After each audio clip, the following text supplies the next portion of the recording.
So I'm watching this social drama sla- slash thriller, maybe. I don't know. The music is as if it's from a thriller, but so far it's not quite up to the standard. But it's still it's almost feels like one because anything could just explode at any minute.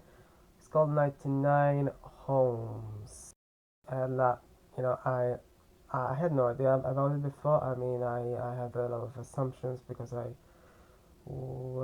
saw the poster long before I decided to watch it, and I didn't read the synopsis. So I don't normally read synopsis just to not be spoiled if at all possible. And it's got something. I suppose it's only comparable to. Uh, I watched a movie once about with about about someone who tells people that been made redundant. So it's sort of adjacent to the premise of this film. On the other hand, I don't know any of the actors in this one though, so it's kind of a blank slate for me at least personally. Whereas with the other movie, it's who's that? The anyway, someone quite renowned. And anyway, yeah, and so with this one, it's quite something. I just you know, it's obviously intended to elicit anger in people as well, especially people who don't experience this specific situation with this specific, obviously, when there were a lot of subprime mortgages and such, you know how the 2008 financial crisis went down, and no, now I think of it, I don't know whether this is, I think it is set after the crisis, but they keep mentioning Fanny. Now, as far as I know, that went bankrupt, didn't it? No, it didn't. Huh. Mm. But was implicated, I think, somehow. So did Freddy go bankrupt then? Weird names. So yeah, it's quite a film though. Obviously, the depicting of these two that somehow join forces and then somehow um, it's a bit absurd at one point. Yeah, he gave me a check of 2,000 or something, and somehow they make it seem like it's quite a lot. I mean, considering that he just booted him out of his house, that's nothing. I mean, sure he could possibly find another house, so he wouldn't need to remain in that let's call it block, whatever it was. Uh, but it's still nothing in comparison to, you know. I honestly don't know if he's just.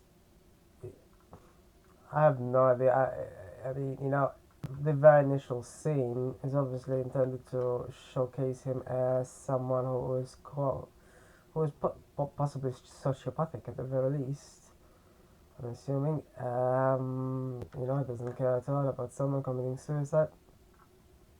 But then somehow we're supposed to believe that he cares for his employee, despite many employers not caring all over. But yeah. Um, so anyway, I'm in the middle, so we'll see how it ends.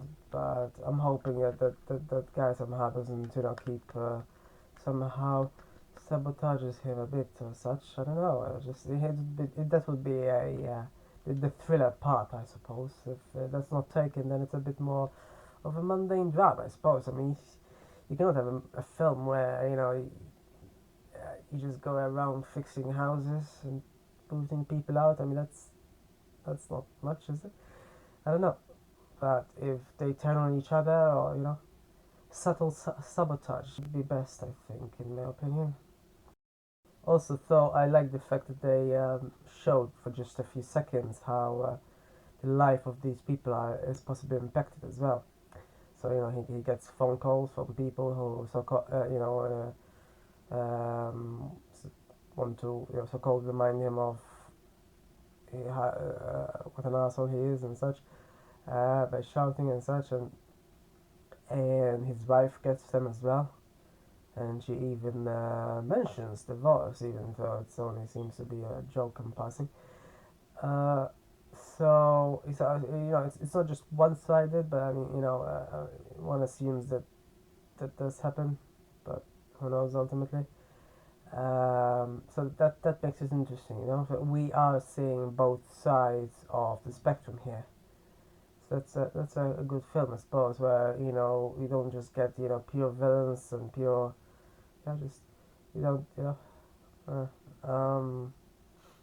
the message was interesting there at one point where the sewage was flooded, where the sewage flooded the house. That was a as in like a subtle, almost subconscious message on the walls. Yeah.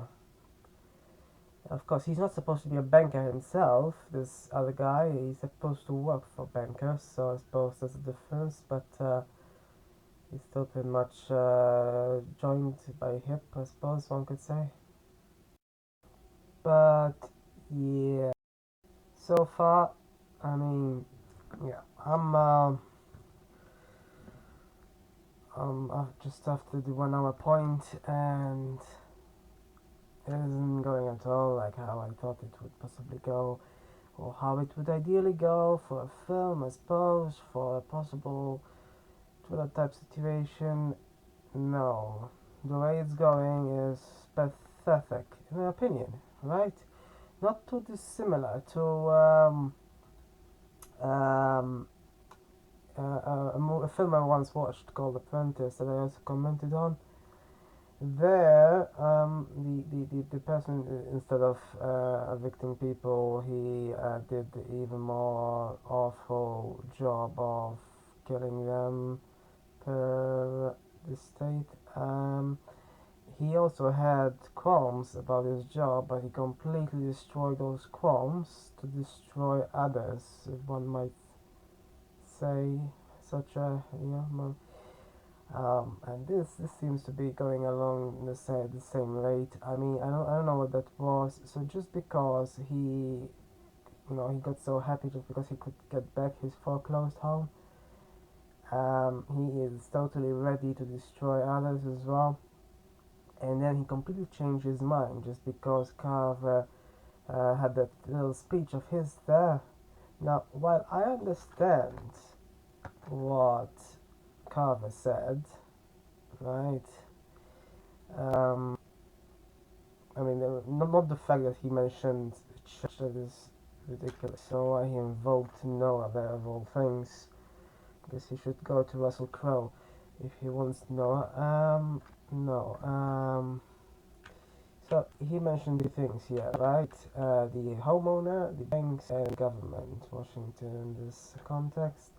So here he also meant that so the homeowner is at fault because they bought something that they can afford. They loaned.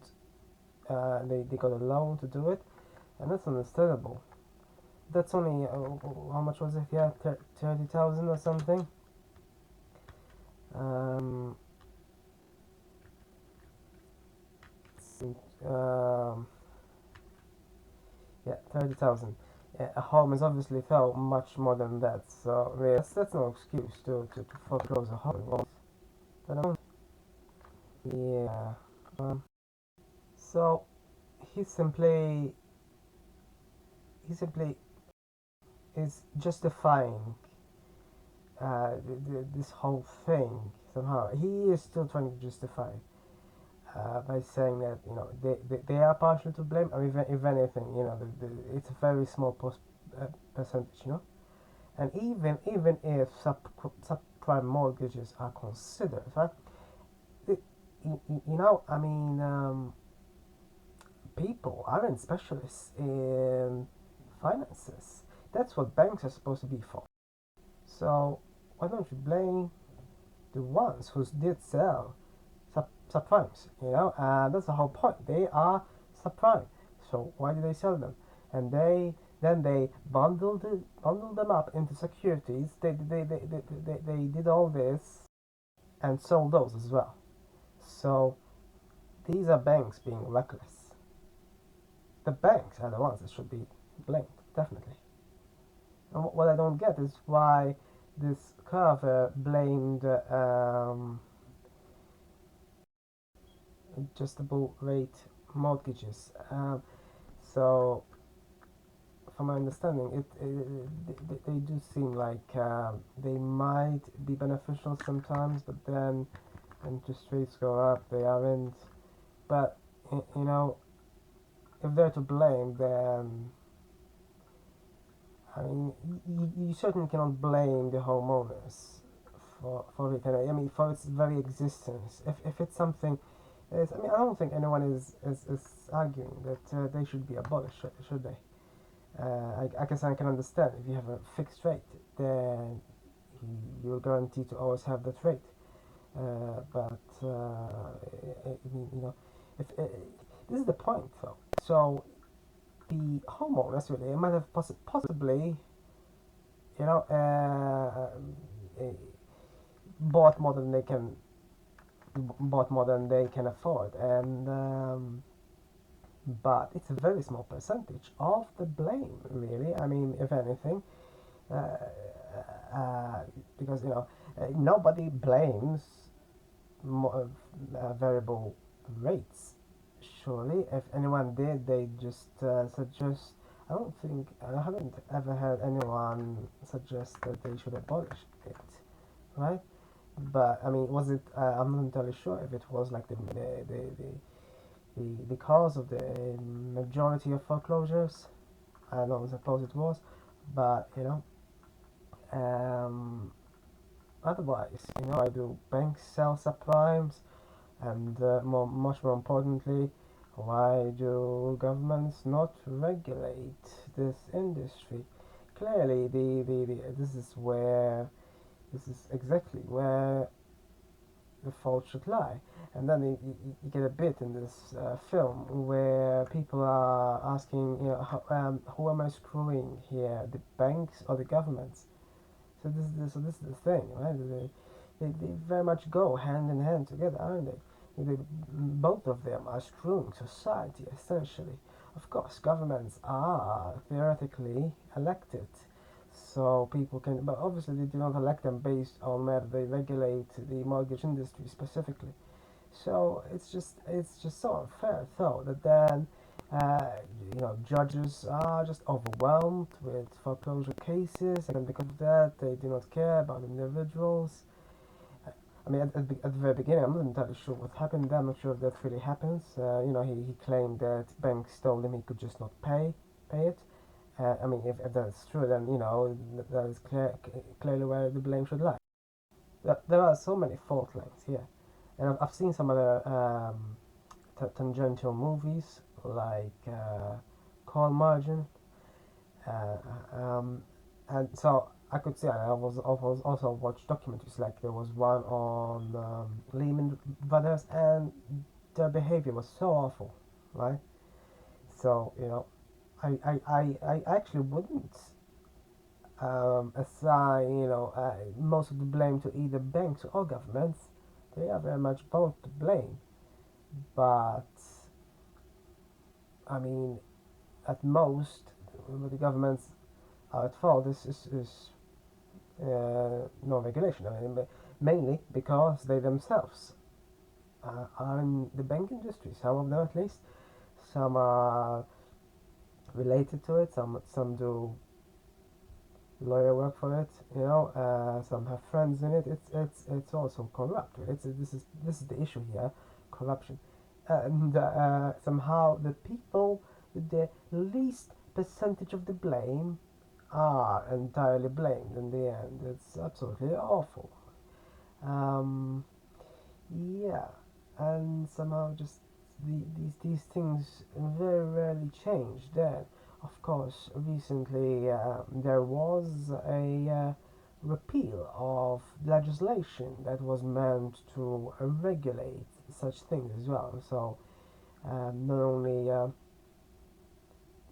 um, currently the cause of the financial crisis isn't, of course, due to subprime mortgages, but there is still a crisis right now that rivals the Great Depression, yeah, let alone the 2008 recession.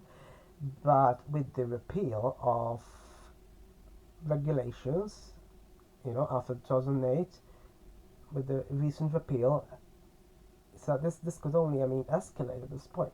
So there is a crisis that rivals the Great Depression, and in the future, no one knows whether it's the near future or 10 years down the line, that could be a repeat with subprimes. And this is so absurd. It's not like no one has seen this coming. 2008 might have been worse than anything since the Great Depression, but it's going to repeat very easily. It could repeat.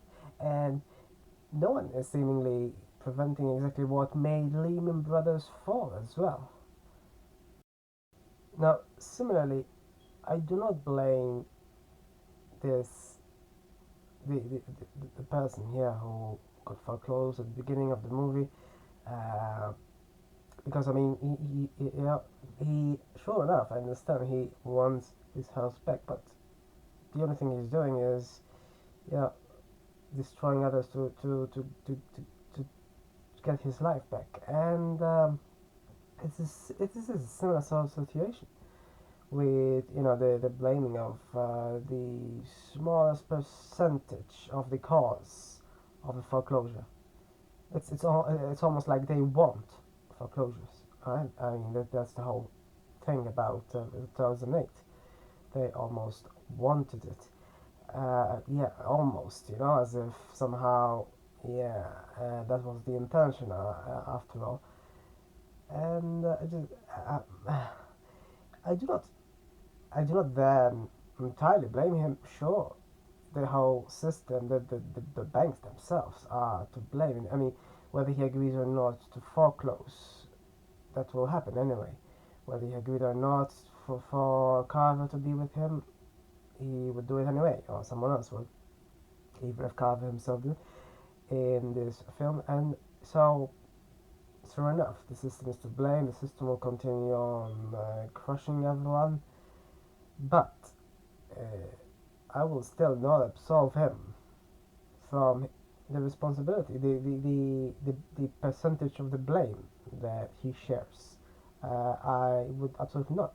He was utterly merciless with that guy, right? He kept on saying he tried to be, I hate to do this, etc. But it makes no sense.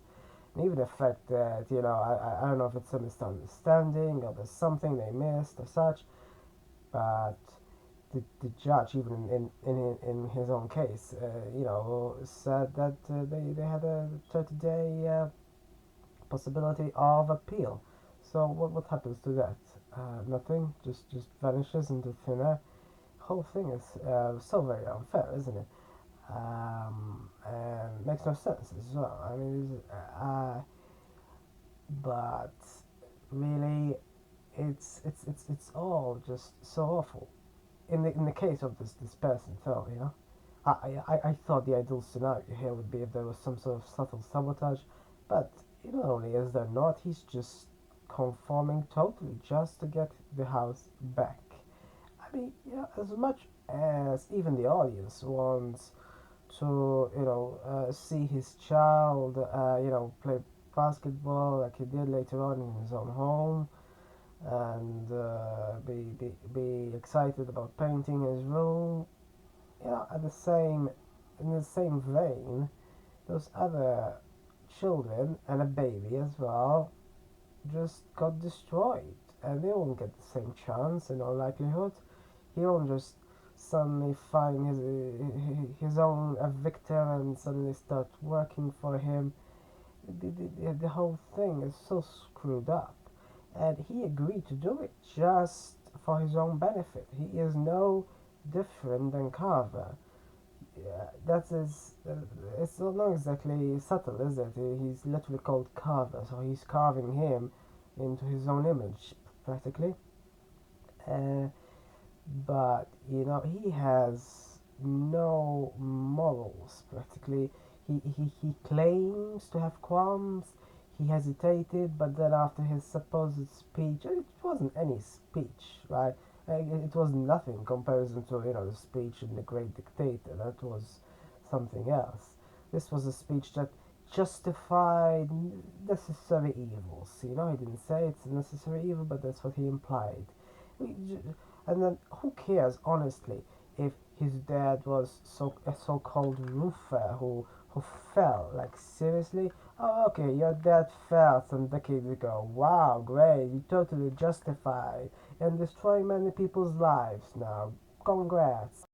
I cannot help but be sarcastic because he really tried to justify it. Now, while it is understandable and the system is indeed wholly to blame, and I'm not blaming him specifically here. I mean, sure enough, he says himself he works for the banks, and the banks are the ones mostly to blame, it seems, right? But somehow, no one agrees to do it, and no one just, I'm surprised if there's so many people who are evicted. They should they could surely form some sort of collective, like a union, and somehow create change that way. Because obviously there's only strength in numbers, and it's also screwed up. So sure enough, the government is to blame for lack of regulation, but the banks the banks have acted really, really poorly, right? Lehman Brothers being the most, I think, here the most obvious one. And somehow it wasn't a so-called winner, though. These winners that are bailed out, that Carver mentioned. For some reason, Lehman wasn't seen to be a winner, but there were many others, obviously, and there was the car industry as well, because somehow the mortgage industry affected the car industry. I mean, it's almost intentional, and it's in the context of this movie at any rate. I do not have sympathy for this guy. He claims to be just a DIY guy. I don't think the DIY is actually mentioned, but he just does everything in his own words. But you know, I don't have sympathy for him. Sure he's doing all he can, but no, no. However, I mean, um, executing the death penalty is somewhat more grave, but so far I have as nearly as much sympathy for him as I had for that other guy. I mean, we'll see how it lands, but I don't think it will end in any favorable situation to him. He might have a house, his child might be happy, but his child doesn't know. How many other children were screwed over just so he could have his hope in his own bedroom? I mean, he should, I am of course not blaming the child at all, but this is the thing, Phil. And obviously, the parents will never tell the child exactly what happened. I mean, heck, the guy isn't even telling his own mother who he's working for. I think that tells a lot, doesn't it? He is ashamed for because of that. He's ashamed because obviously his mother then would be, yeah, just justified in being no probability, even if he tells her. She'll have qualms for a bit, like he had, and then justify in her own mind, and all is well, and all goes on. This is all so predictable, you know. So what about the message that was sprayed onto the walls? I mean, it's a hypothetical, but obviously, it's not something that should be resorted to. Not before they form unions and they force legislation to regulate this is the thing, it just keeps on going on, and then the regulation is repealed. What little regulation there is, really. I mean, sure, ideally people should not give in to subprime mortgage. How are people supposed to know that it's a subprime mortgage? They're not real estaters themselves. So this movie is a it gives a very mixed message in a way, which isn't too bad for a movie. I guess needs to be subtle like that. If it was just like a Disney sort of black and white thing, where yes, and ironically, this is what they were doing at the beginning. They were pointing out opposites, but uh, I'm not sure what the message is supposed to be here. I mean, sure enough, a film does ideally not have a single message, but nobody can have sympathy for him or Carver, right? Obviously, if they have sympathy for him, then they might as well have for Carver. He is somewhat silly. Presumably, that's why he is, carving him to be alike, to be like him. So he is practically, but how can anyone have sympathy? Because if one has sympathy for the child getting his bedroom back, what about the many others who are losing theirs? One cannot have sympathy for a single child and none for many others, right? That's pretty much it.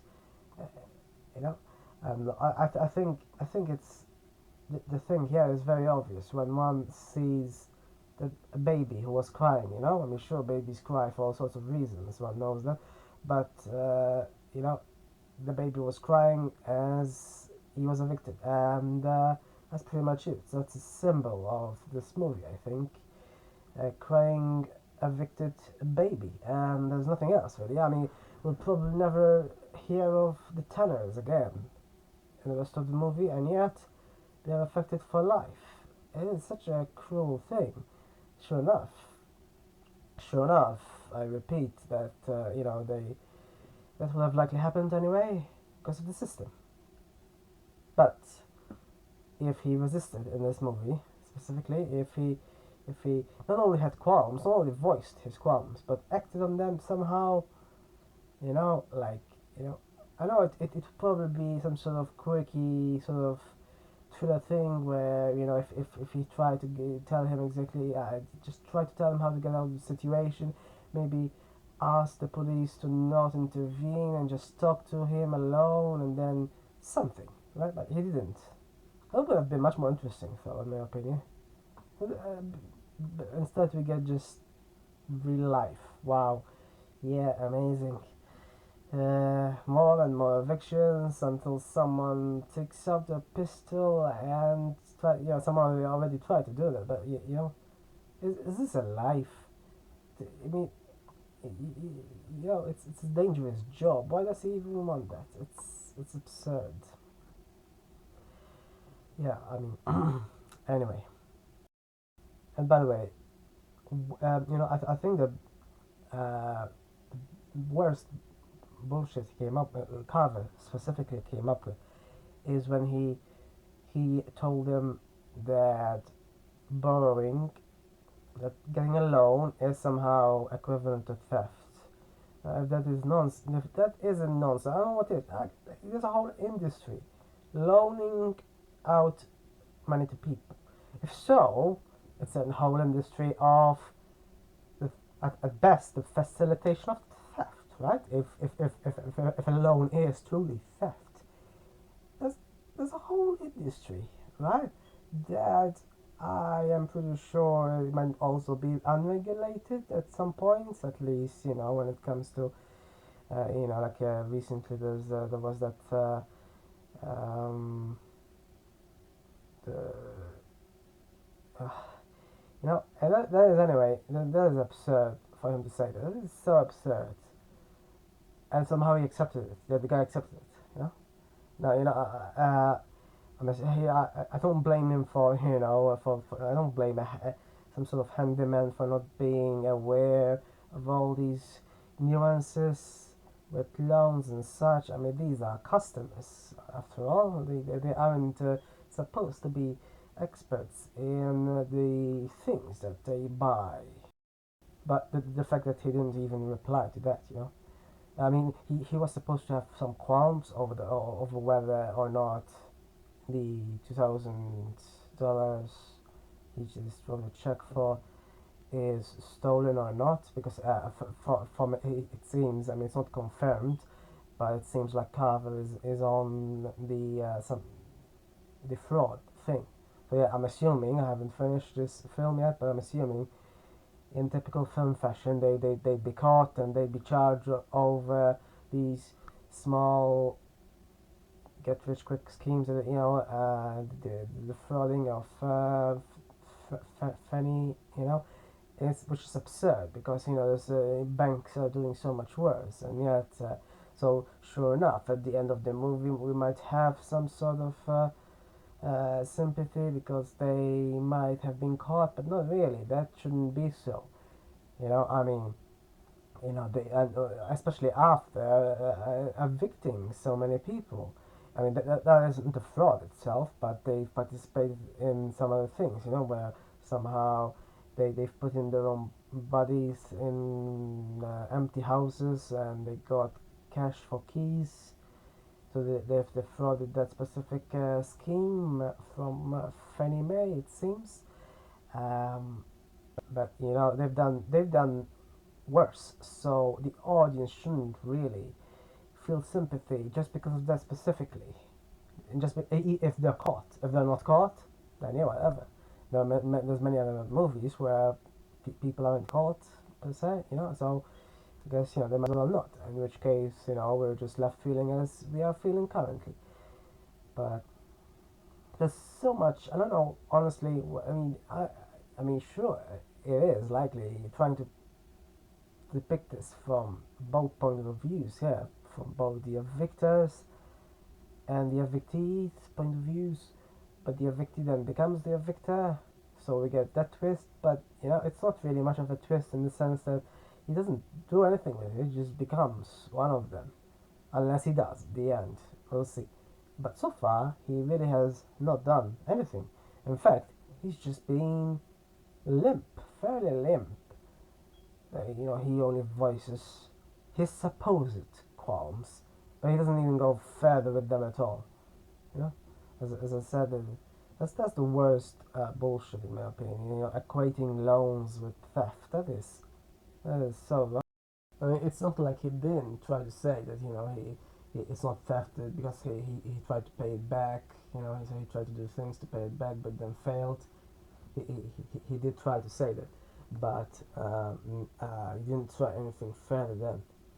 Um, so really, it's just not. I mean, you know, it's the responsibility of whoever gives out the loan to know that it is. And this is how the stock market works as well. You know, you might as well have accused uh, stockbrokers of facilitating theft and people who own stock because you know the stock is as such a loan to the company to invest. Now, if the company goes bankrupt, it's very similar to a homeowner not being able to pay the mortgage further and so having been foreclosed. Very similar, and yet there's far fewer protections for homeowners than there are for uh, yeah. It's sort of like you know I mean, yeah, there should be regulation for every industry, really. It seems. But somehow, obviously, some industries have more lobbyists, shall we say? Now, now, um, they did include that scene where evicting the old man there, very very old, and so I mean, at least I don't know if they really do that. At least the police did offer him a ride to Red Cross. I'm not sure that's much anyway. I'm not saying it's much, but it's something at least, as opposed to just leaving him there on the curbside like trash. I don't know if it's just because he is an old man. They wouldn't do it for anyone else. That might be another reason. But that was quite something. Just to evict someone who should probably taken care of, though, considering his age. But it's quite something how that happens, and you can see. And then there's a very crucial juxtaposition, I think, that this film makes. Straight after, there's this dilemma, this old man not knowing where he'd stay that very night. We switch straight back to this handyman's child sleeping in his bed. So that's very important, just a juxtaposition, I think, that they make there. Uh, c- clearly, clearly, this is all, So yeah, sure enough, the child is secure in his own home, just like the children of Carver are very secure, as they should be, really. But all children should surely be secure. I think that encounter with that huge guy there claiming that he kicked him out of his own home.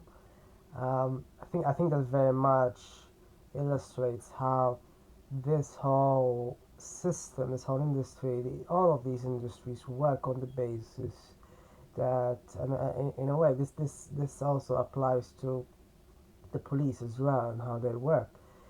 It all works on the basis that the people do not live close to each other. So, in other words, gentrification is in place. Because if it isn't, as is the case here, they come into conflict clearly. Because yeah, this is one of those things where so in a way, might isn't always so strength. I mean, evolutionary strength was physical strength. That is was indeed what determines the outcome in any conflict, but not so much now that systems are in place that somehow whole industries.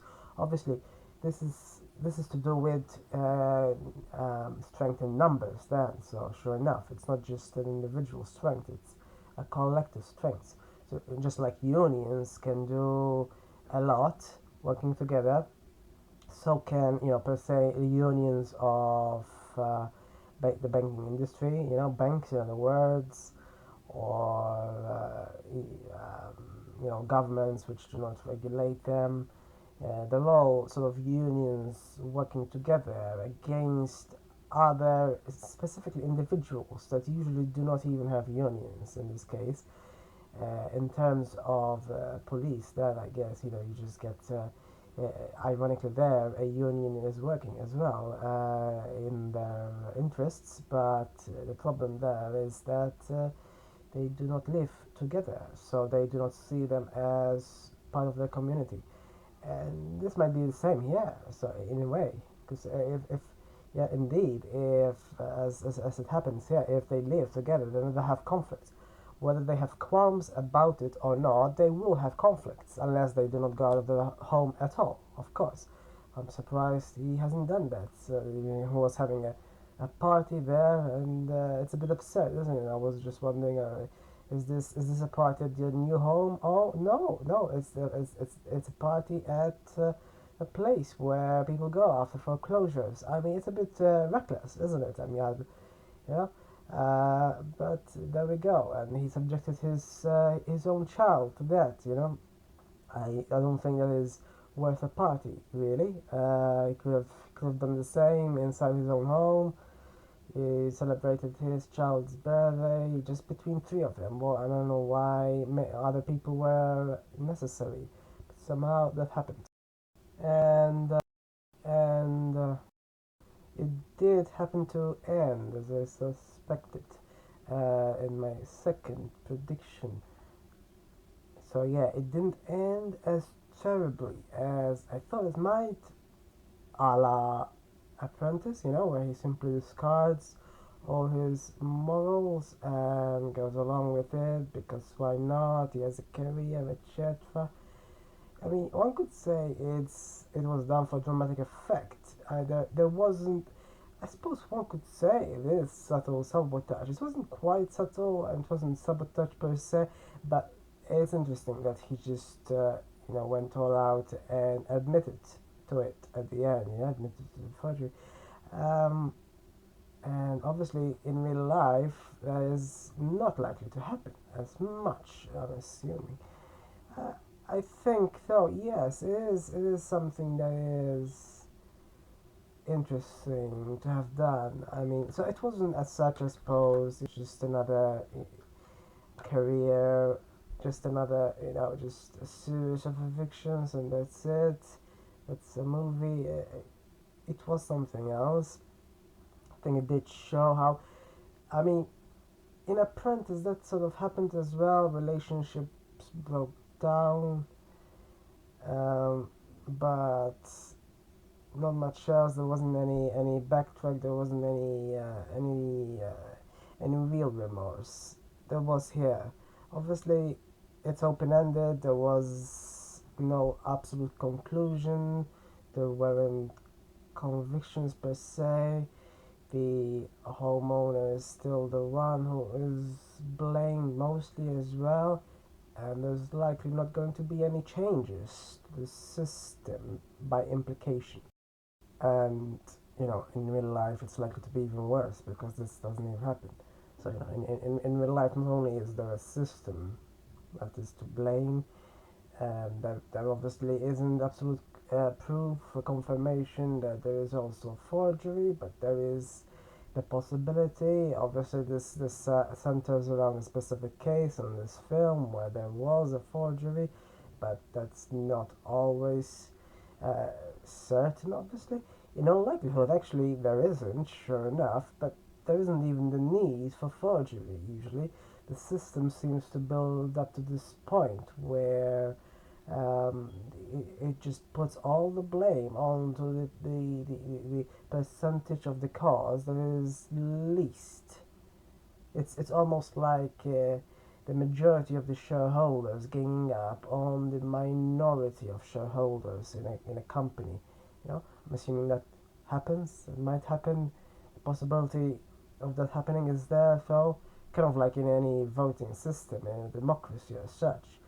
Um, in this case, of course, it's a variety of systems, a variety of unions that happen to gang up. Not even, in a way, this is sort of tangential to the prison system as well. I did watch a documentary on the U.S. prison system recently, and it seems like there are actually lobbies that keep the system in place because it is funded like that, because there is a whole industry out of it, and so they want to perpetuate it, and of course industries would. But then this is why there should be regulation, obviously, not to say the least, because 2008 is repeated. It could be repeated. Some people seem to want it to repeat, so that is the problem, clearly.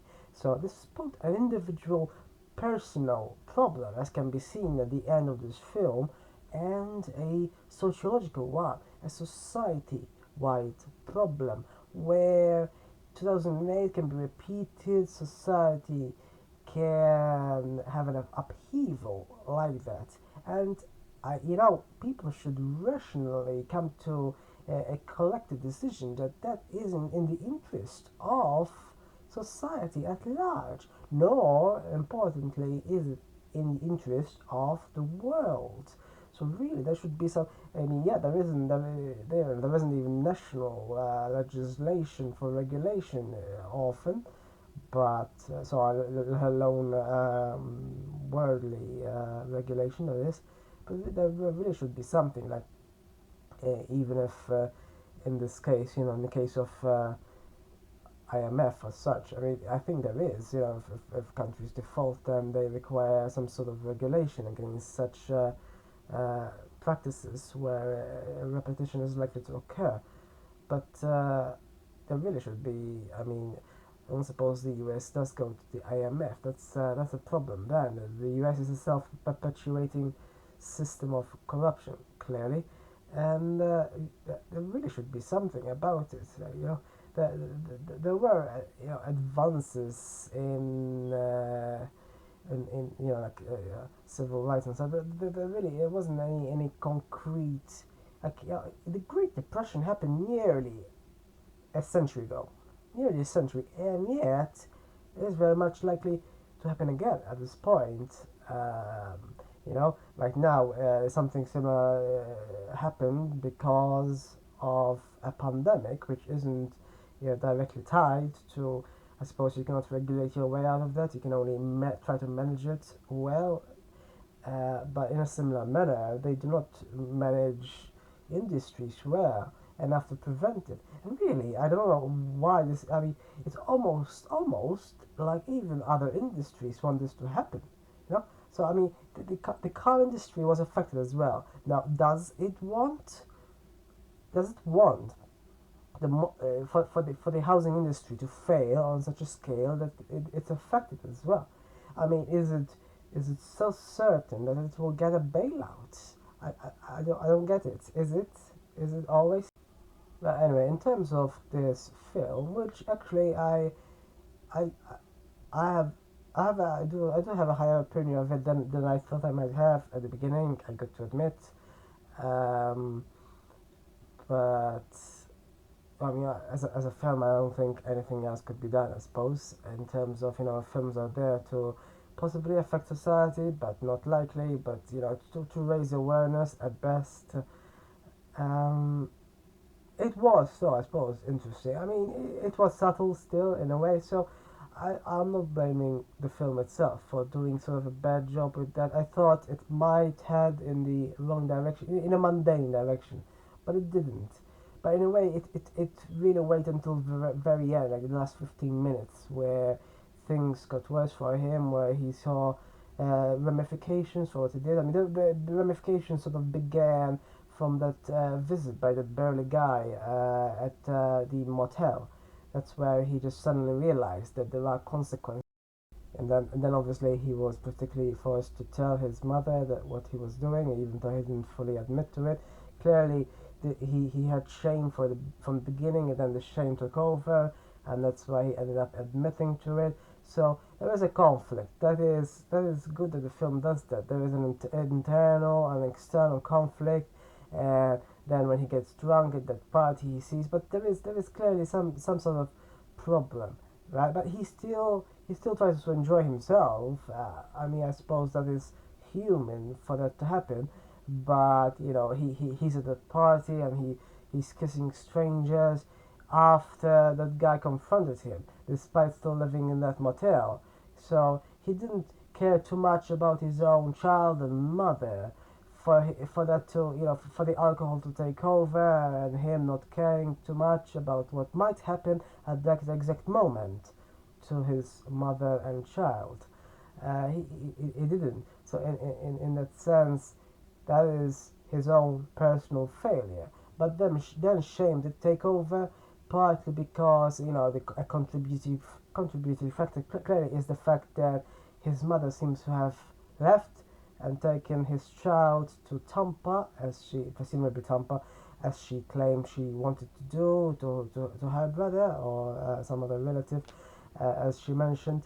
And so that's where he said. So in a way, he is still to blame in this case. He did admit to it at the end. So he tried to salvage whatever was left of his own dignity.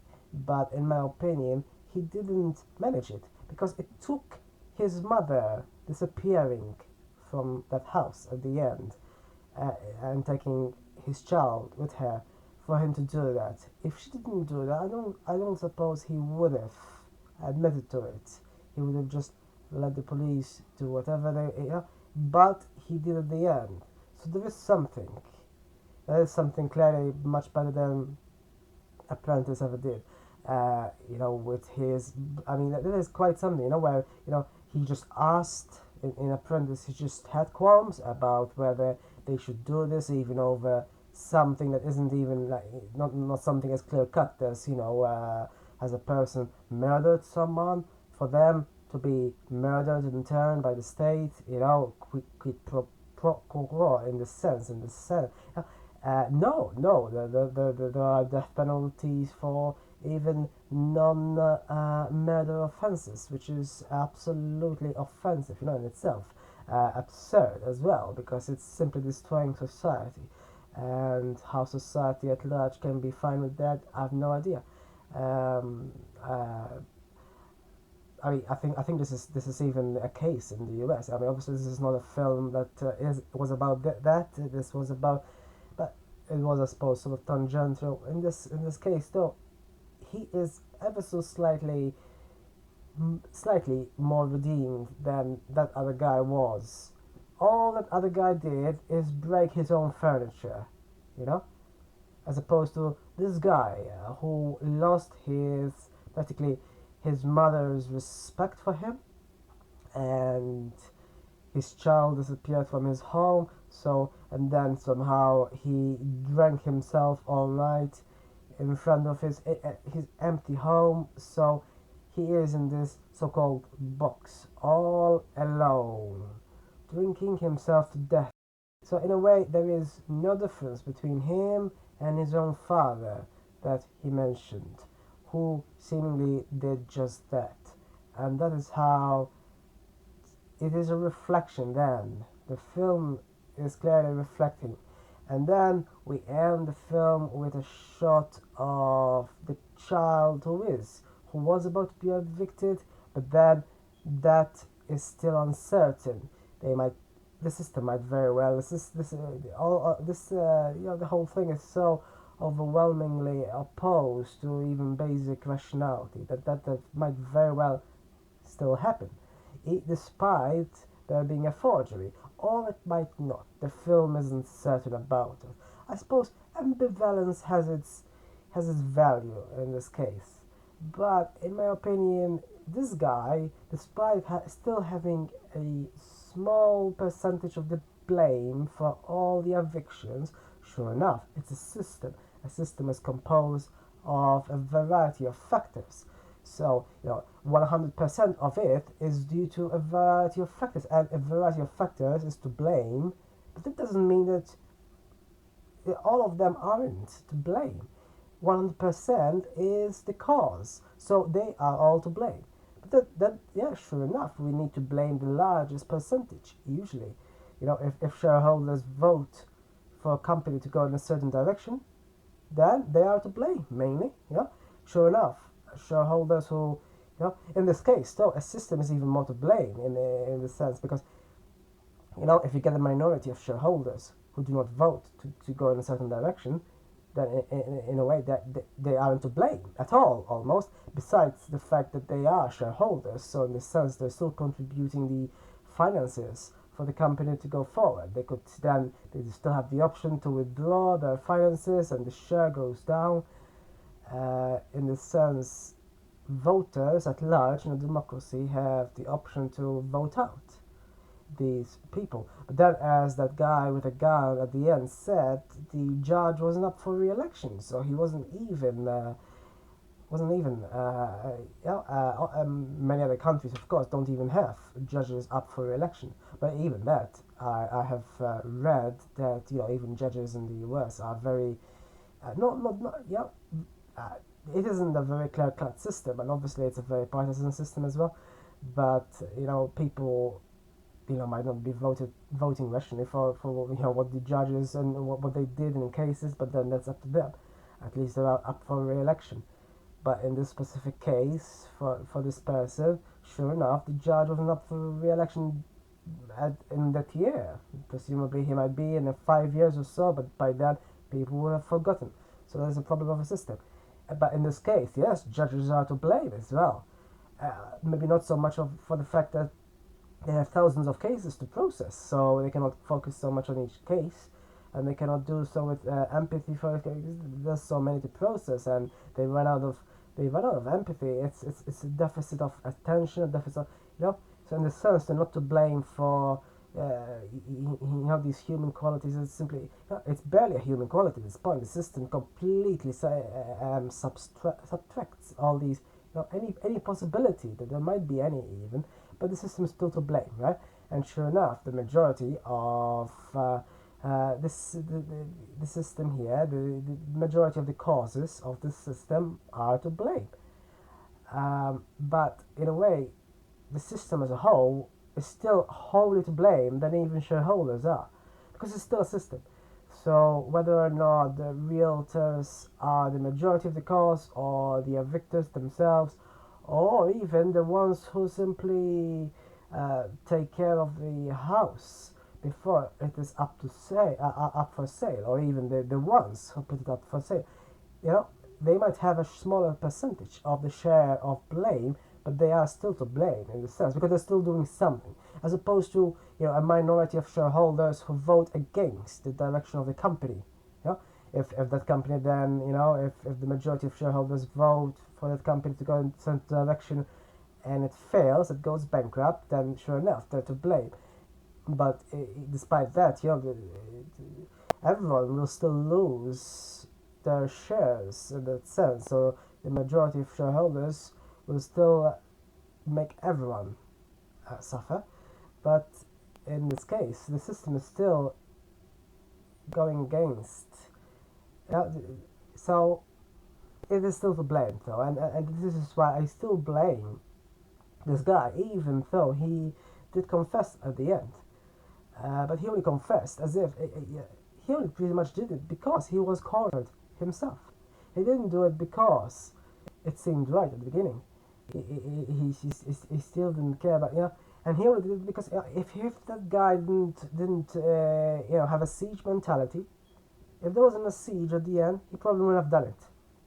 So I do not give that guy very much uh, and much of this sort of I don't think he was redeemed by much. He was maybe redeemed by like 1%. If they constantly talked of percentages, and he sold his soul practically for 6% of the share of the profit. That's pretty much it. And for 6%, he lost his mother's respect for him. He lost practically his child until whatever happened in the future, hypothetically. That's where the film ends, ambivalence, and that's the question the film posits to these people who think that this is just totally fine. I mean, I think it also shows though that evictions aren't just for the poor. I mean, sure, mostly poor people are more likely to be evicted, but there was also a bank, a hedge funder that is evicted, of presumably because he gambled too much. But this is the thing: the system is there against everyone until you know. I mean, now it is against everyone who fails. So against but there should be at the very least regulations at any rate.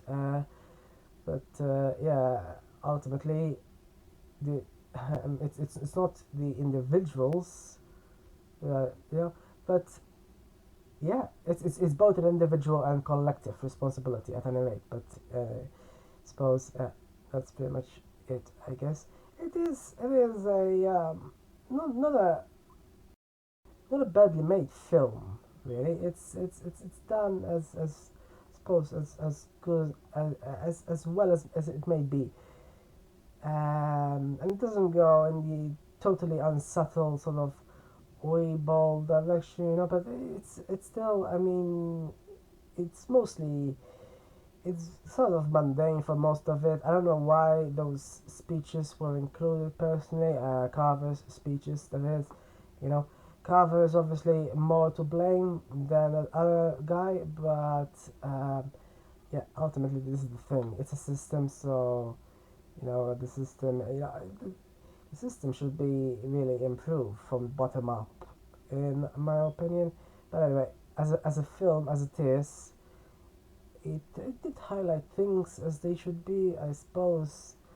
Unlike the other movie about the death penalty, which didn't really, it still highlighted the losses that these people might have to them, familial losses, which is ironic considering that the people that that they're affecting also have familial losses, but actually the people themselves might not. So I mean, their families at home might lose, but at least they still have their connections. These people, on the other hand, lose their very connections. So that's the difference. I think that's the main difference that this film highlights also. So I think it doesn't. It's not bad for it to highlight it. And yeah, it's not a badly done film, but it is what it is.